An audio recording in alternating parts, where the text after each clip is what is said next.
রোজ হাসরে পান করিবেন হইয়া কান্নারে নবীর প্রেমে কি যারা তারাই জান্নাতি নবীজিকে না মানিলে হইবে জাহান্নামী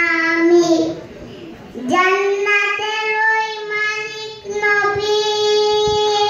জান্নাতের ওই মালিক নবী হাদিসে কোরআনে শুনি গুনাহগার উম্মতের তরে নবী